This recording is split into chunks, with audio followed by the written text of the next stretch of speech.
Balitang Espesyal. Buhok sa asawa gisunog kay bana gidid-an sa pagtagay. Si katropang Rayback sa Sugilanon niini.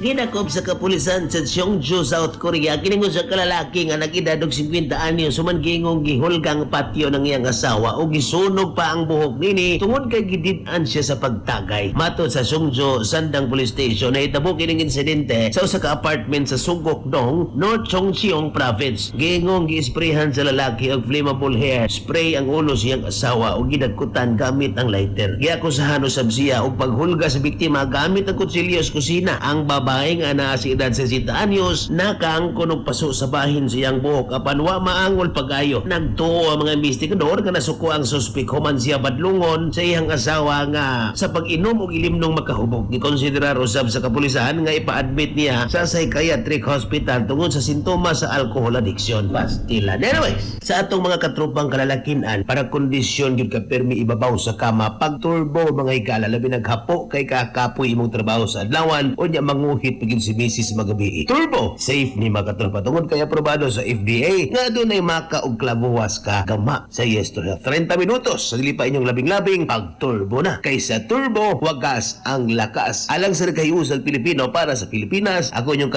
katropang Rayback alang sa Balitang Espesyal. Kasikas Express Balita. Cellphone Plus Gold, mapalit sa mga butika sa inyong lugar.